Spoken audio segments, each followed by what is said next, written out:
My great pleasure to call us back to order.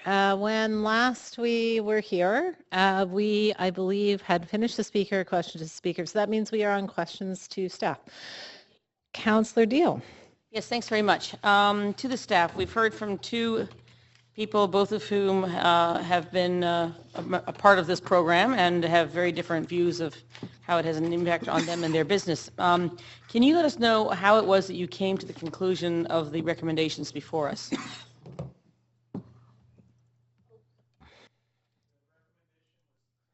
Microphone? Sorry, we're both turning them. Yeah, we're using the toggle switch thing. Okay, we can't figure out how to do it. There. I'm sorry. There we go. So the recommendation that's before you tonight took into consideration everybody's interests, the vendors, the purchasers, and the city in terms of the density bank. And by providing an opportunity for purchasers, a certain timeline in which vendors and purchasers could reach an agreement, and if that wasn't possible, then after the deadline that we've included in the recommendation would allow rezoning applications to proceed. So we're trying to balance all the interests at play in the recommendation. So if you went to a very early deadline, that would not be in balance, you feel, or no deadline or a very long-term deadline, that would not balance it either. That's right.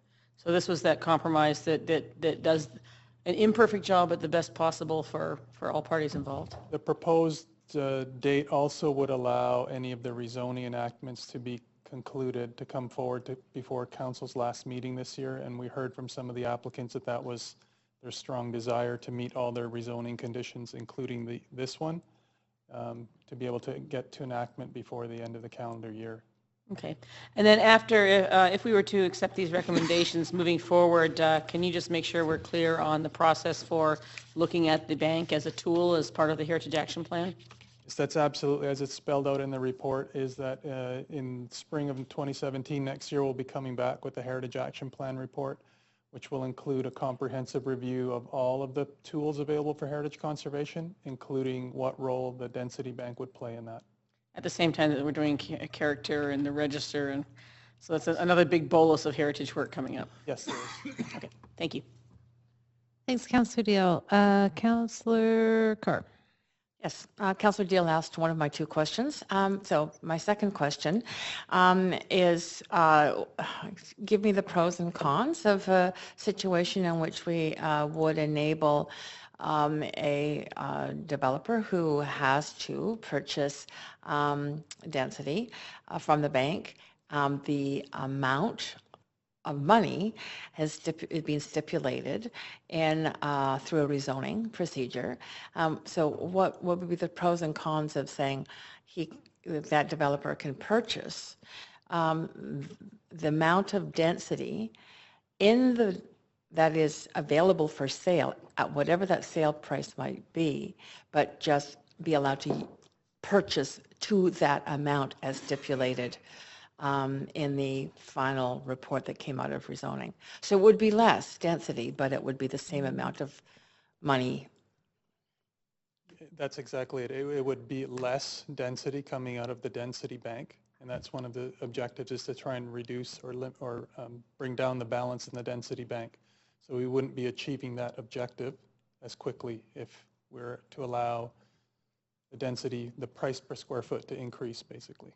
So in the conditions of approval through the rezoning process, I'm sorry I don't have that report before me for, what was it, 228, 328 or something like that was King Edward, that was mentioned by a speaker.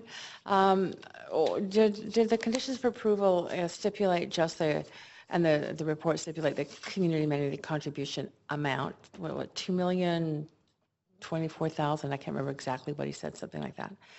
Or did it also specify an amount of density? It specifies the amount of density, and it includes language, and I'm paraphrasing a little bit here, but that the price could change based on bona fide market conditions. When staff reviewed the issue, the opinion was that there isn't bona fide market conditions due to the limited amount of vendors available. Okay, thank you. Do you have questions, Councillor Deal? You have more questions? No more questions. Okay, so I'm going to move us out of the question queue and into the main queue. Oh, there you are, Councillor Deal. Yeah, thank you very much. This is a challenging one because we have two people before us who are valued people who do a lot of good work in the city and who've brought us very different cases for wanting something not quite what is in the report. But hearing, having read the report, having dug deep on this issue many times over the years, and hearing staff's very balanced approach to this, I think that the only reasonable thing here to do is to move the recommendations before us. Staff have taken a great deal of time to come up with this particular recommendation. It's not the kind of thing you can come up with on the floor of council. And so I'm going to, with great respect for the positions brought forward by both of our speakers here today, I'm going to go with the staff recommendation as being the most balanced response to this, and looking forward to moving forward and looking at this tool in the future, and perhaps opening the bank is the right answer. Perhaps there's a new tool we can use. So I'm moving the recommendation. Thanks, Councillor Deal. So we have a motion on the floor, the recommendations from staff report. Councillor Affleck. Thank you, Madam Chair. Well, I'm challenged by this. This isn't about just two people. This is about a decision we'll make that I think is about the integrity of our city and how we make decisions and agreements that we had and systems that were in place. And I feel that this is going back on what we had agreed upon, and this isn't the first time we've done it, from what I understand. In this case, I think it behooves us to not support this and to ask staff to see if there's a different way. We heard from both speakers tonight that there is another way, and it's written right in those reports, and that they are both, in this case, open to talking about that possibility.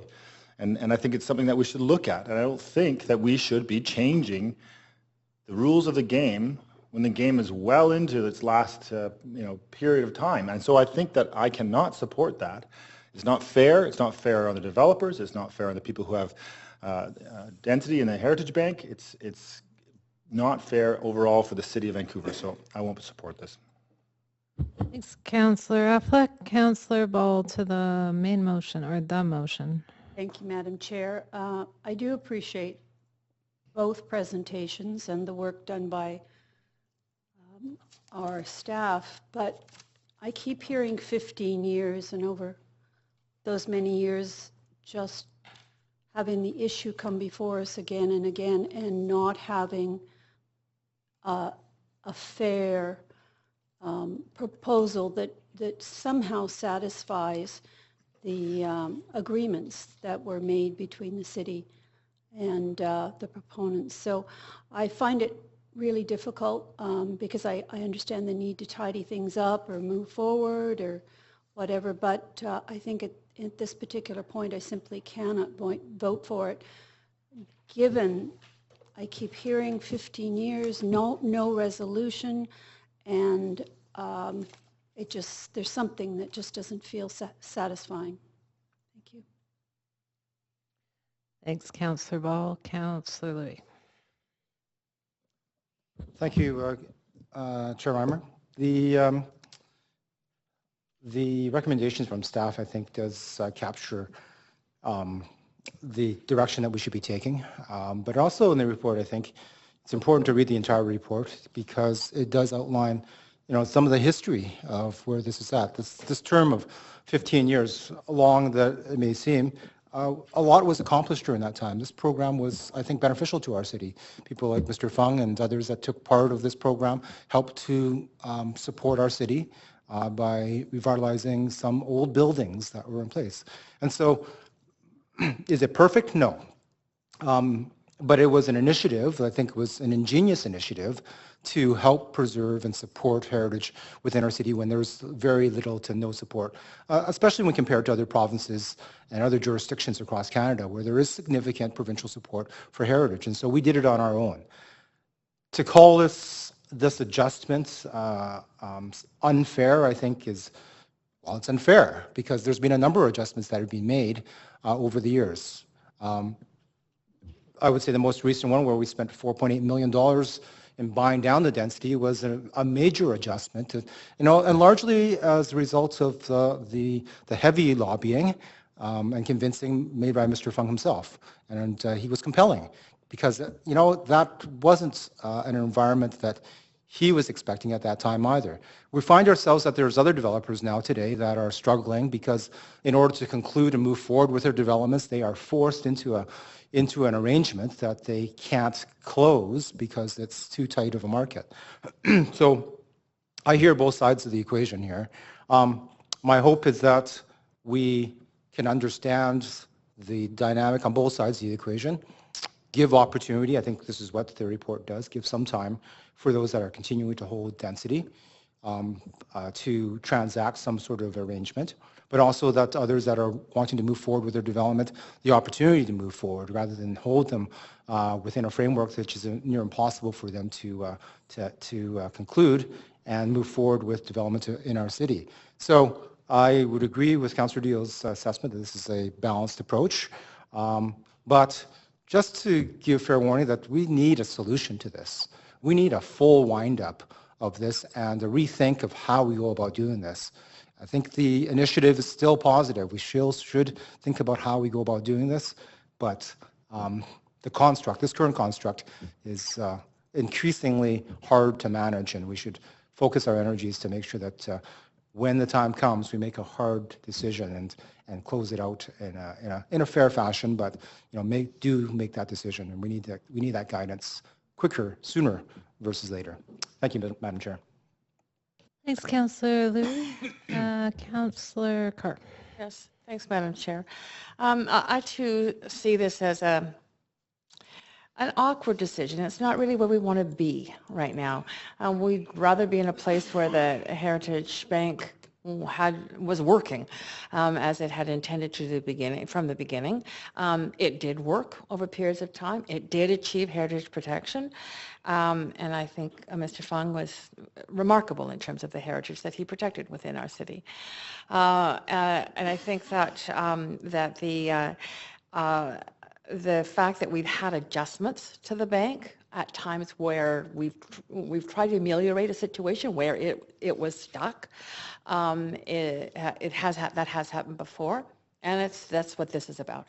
It's a place where we're stuck. None of us, I don't think, are happy about the fact that the Heritage Bank is at the point where it's really not working as this trading exchange where, where density goes in, density gets purchased. There are legitimate reasons why, especially those who, are wanting to use the density for their own projects. That makes sense for me too.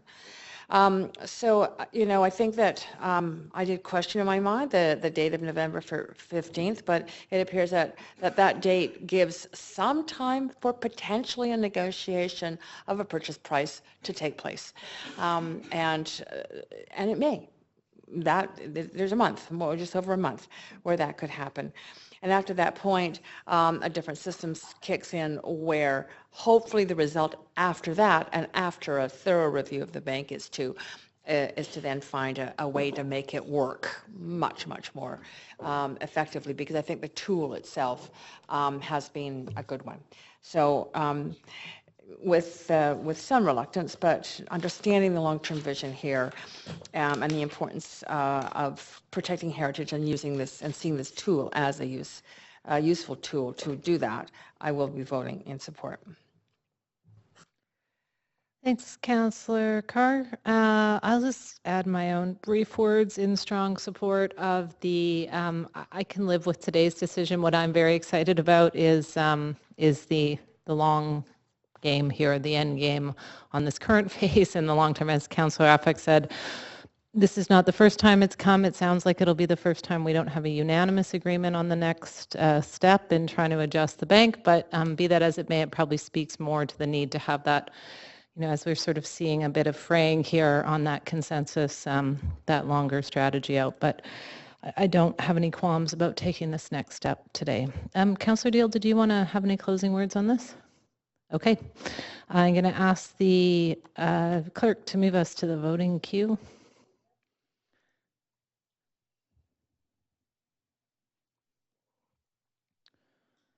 Okay, so we have councillors. Sorry, Councillor Jing. There we go. So we have Councillors Ball, Councillor Affleck, and Councillor DeGenova opposed. All other councillors are in favor who are in the room, and yeah, all councillors are in favor. Therefore, the motion passes. Thank you, everyone. I am going to quite happily adjourn the standing committee portion of this meeting and ask Acting Mayor Louie to close us out.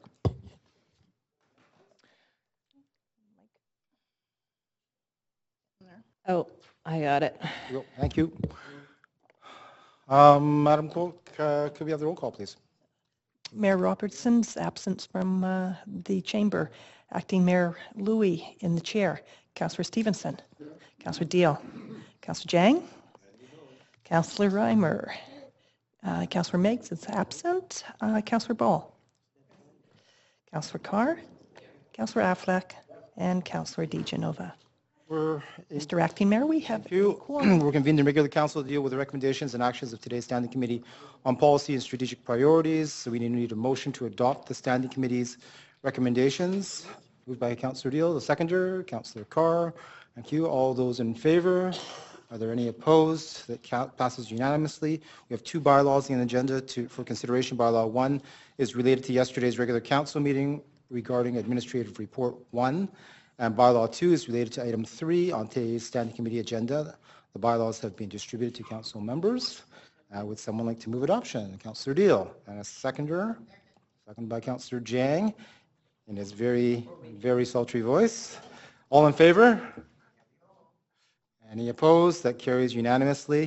The list of bylaws approved is available on the city's website. And we need a motion to adjourn. Moved by Councillor Jang, seconded by Councillor Reimer. All in favor? I saw your hand move up. Okay. All in favor? Any opposed? That carries unanimously. Thank you.